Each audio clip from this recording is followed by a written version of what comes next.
غلبہ تو اللہ تعالیٰ نے لکھ دیا ہے اور غلبے کا سامان بھی بتا دیا ہے. اب ضرورت اس بات کی ہے کہ انما العلم بالتعلم، یہ علم جس پر عمل کرنے سے غلبہ نصیب ہوتا ہے، عزت نصیب ہوتی ہے، اس دین کا علم حاصل کیجیے.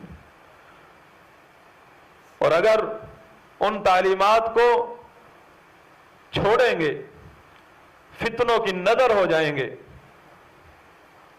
کبھی بھی تمہاری کہانی نہیں ہوگی، کہیں تمہارا ذکر نہیں ہوگا، کہیں تو بلکہ ذکر سو ہی ہوگا.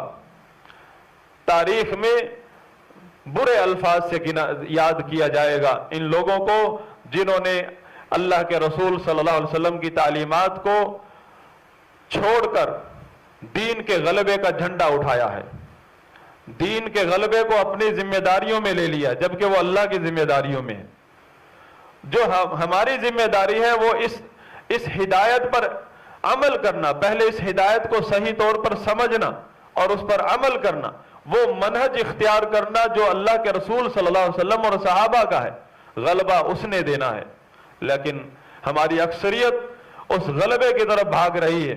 غلبہ چاہیے ہمیں اپنے ہاتھوں سے چاہیے، اور اس تعلیمات کو پیٹھ کے پیچھے چھوڑ رہی ہے، بلکہ اس تعلیمات کی دشمن بنی بیٹھی ہے.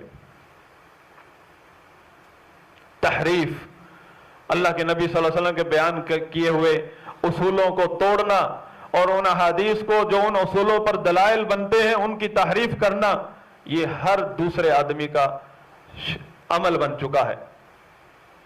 سب کی سوچ ایک بن چکی ہے، صرف نام کے قبیلے رہ گئے ہیں، نام کے فرق رہ گئے ہیں، عقیدوں میں سب ایک ہوتے جا رہے ہیں.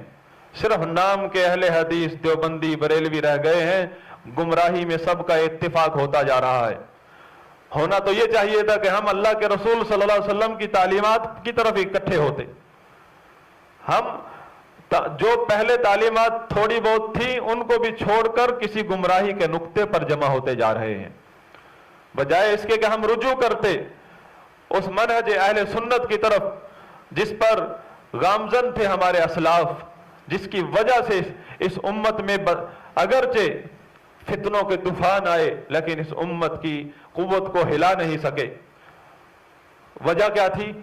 مسلمانوں کی ثابت قدمی رسول اللہ صلی اللہ علیہ وسلم اور صحابہ کے مسلک پر. آج وہی ثابت قدمی جو ہے مسلمانوں کے پاؤں اکھڑ چکے ہیں اور اکھاڑے جا رہے ہیں، تحریف کر کے، گمراہ کر کے لوگوں کو اصل عقیدے اور منہج سے ہٹا کر اس راستے پر لایا جا رہا ہے جہاں تمام اہل بدعت کا اتفاق ہوتا ہے. جبکہ اللہ کے رسول صلی اللہ علیہ وسلم نے تو صاف لفظوں میں بتا دیا تھا کہ میری امت اگرچہ ساری امتوں میں بڑھ کر ہے، ساری امتوں میں اکثریت اس امت کی ہوگی، لیکن اس کے باوجود اس امت کے اوپر یہ وقت آئے گا نبی صلی اللہ علیہ وسلم کے بعد کہ یہ امت گمراہی اس میں عام ہو جائے گی، حتیٰ کہ اس امت کے 73 فرقے بن جائیں گے، 72 سب کے سب جہنم کے راستے پر ہوں گے سوائے ایک کے.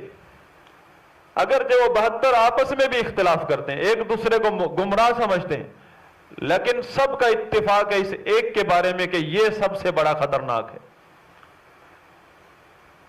اور اس ایک سے ہٹا کر دعات علی ابواب جہنم کے دروازوں پر جو کھڑے ہیں دعوت دینے والے، نبی صلی اللہ علیہ وسلم نے فرمایا تھا ان کے پاس جو بھی جائے گا جہنم میں پھینک دیں گے. مطلب کیا ہے؟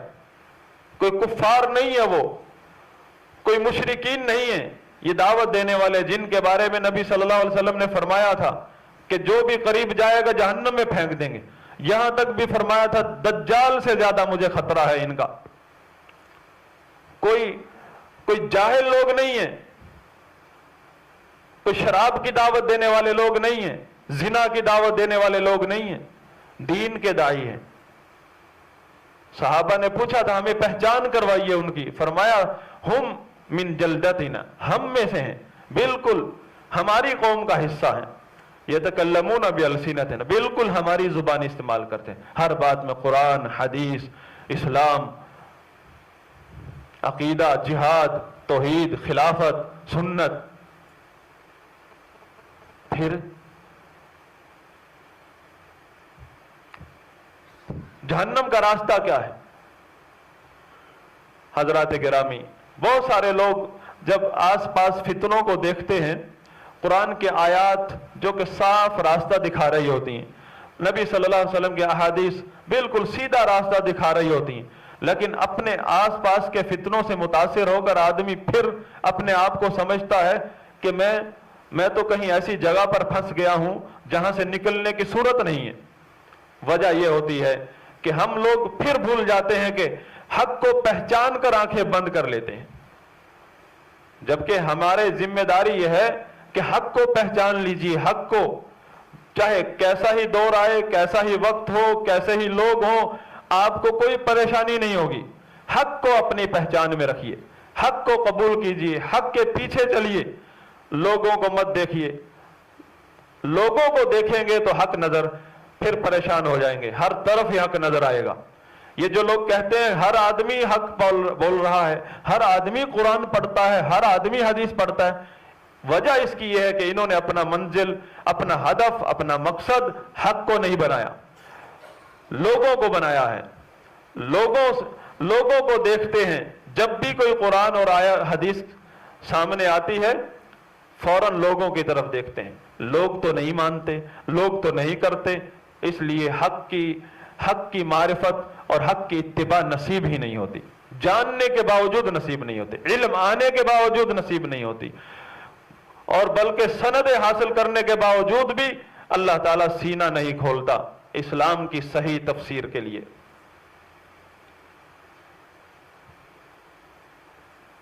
اقول ما تسمعون استغفر اللہ لی ولکم ولسائر المسلمین فاستغفروہ انہ هو الغفور الرحیم.